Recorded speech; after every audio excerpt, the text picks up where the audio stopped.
আমি আজ আপনাদের পাঠ করে শোনাব সর্বকালের সেরা শিল্পীদের মধ্যে তিনি একজন। তার কথাই আপনাদের সামনে আজ আমি তুলে ধরব। তিনি হলেন কিশোর কুমার। তাহলে শুরু করি আমার আজকের পাঠ তাকে নিয়ে। কলমে কমল সাহা। কিশোর কুমারের গান শুনলেই যেন এক অদ্ভুত আবেগে ভেসে যেতে হয়।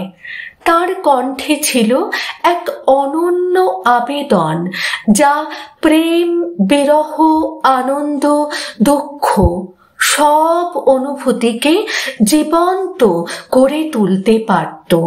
কিশোর কুমারের গান কেবল শোনার জন্য নয়, অনুভব করার জন্য।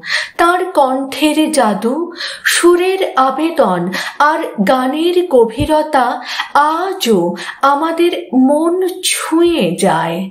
কিশোর কুমার বাংলা সঙ্গীত জগতের এক অমূল্য রত্ন, যার কণ্ঠে একাধারে প্রাণোচ্ছলতা, দুঃখবোধ, প্রেম, রোমাঞ্চ সব কিছুর এক অপূর্ব মিশ্রণ পাওয়া যায়। তার গানের বৈচিত্র্য এবং বহুমুখিতা শ্রোতাদের মনে চিরকালীন ছাপ রেখে গেছে। তার কয়েকটি গান নিয়ে আমি আজ আপনাদের সামনে তুলে ধরব। আমার স্বপ্ন তুমি, এই গানটি এক রোমান্টিক অনুভূতির প্রতিচ্ছবি। প্রেমের গভীরতা ও মায়াবী আকর্ষণ যেন কিশোর কুমারের গলায় এক অন্য মাত্রা পেয়েছে। গানটি শুনলেই হৃদয়ের কোণে ভালোবাসার এক স্পর্শ অনুভূত হয়। একদিন পাখি উড়ে যাবে যে আকাশে, জীবনের অনিশ্চয়তা আর সম্পর্কের অস্থায়িত্বের কথা মনে করিয়ে দেয় এই গানটি। এটি যেন সময়ের এক নিঃশব্দ সাক্ষী। কিশোর কুমারের আবেগময় গায়কী এই গানকে এক গভীর দর্শনে পরিণত করেছে। আজ এই দিনটাকে মনের খাতায় লিখে রাখো। প্রেমের এক চঞ্চল অনুভূতি আছে এই গানে। কিশোর কুমারের স্বভাব সিদ্ধ খোলা গলায় গাওয়া এই গান শ্রোতাদের মন জয় করে নেয়। তার কণ্ঠের উচ্ছ্বাস আর সুরের মিলন এই গানকে চিরস্মরণীয় করে তুলেছে। নয়ন সরসে কেন ভরেছে জলে, প্রিয়জনের অপেক্ষা আর অভিমান মিশিয়ে এক অসাধারণ রসায়ন তৈরি করেছে এই গান।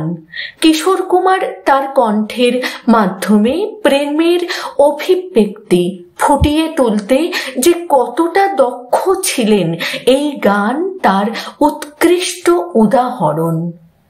সেদিনও আকাশে ছিল কত তারা, এটি কেবল প্রেমের গান নয়, বরং এক অদ্ভুত উচ্ছ্বাস ও প্রাণব্যস্ততার বহিঃপ্রকাশ। তার গায়কিতে যেন স্বতঃস্ফূর্ততা ছিল, তা এই গানে অসাধারণভাবে ধরা পড়েছে। পৃথিবী বদলে গেছে, যা দেখি নতুন লাগে। এটি বাংলা গানের জগতে এক ব্যতিক্রমী সংযোজন।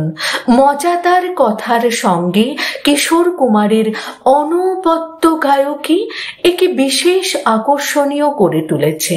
এটি শুধুমাত্র গান নয়, বরং হাস্যরসের এক অনন্য নিদর্শন। সিং নেই, তবু নাম তার সিংহ। এটি কিশোর কুমারের রসবোধ এবং ব্যতিক্রমী সঙ্গীত শৈলীর একটি দারুণ উদাহরণ। মজার কথা, চটুল সুর আর প্রাণবন্ত কণ্ঠ মিলে এই গানকে চিরসবুজ করে তুলেছে। ওপারে থাকবো আমি, তুমি রইবে এ পারে, বিরহের গভীরতা ও কষ্টের এক অনন্য প্রকাশ এই গান। কিশোর কুমারের কণ্ঠে সেই কষ্ট যেন অনুভূত হয়, শ্রোতার হৃদয়ে এক তীব্র আবেগের সঞ্চার ঘটায়।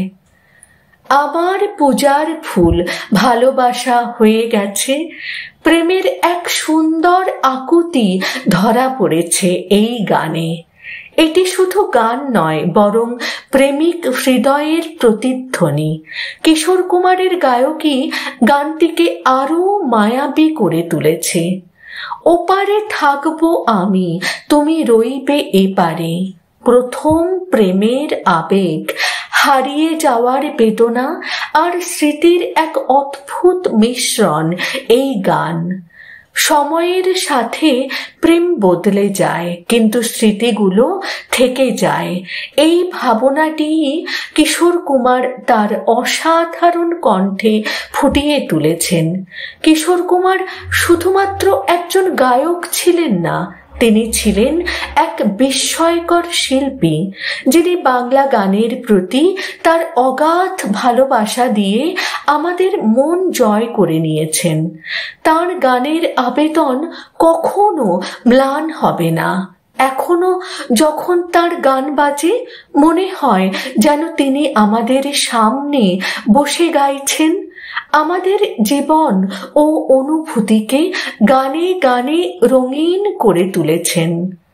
অসংখ্য ধন্যবাদ যিনি এই লেখনী সোশ্যাল মিডিয়ায় পোস্ট করেছেন, তাকে আমার তরফ থেকে এবং আমার পরিবারের সকল সদস্যদের তরফ থেকে অসংখ্য অসংখ্য ধন্যবাদ জানাই।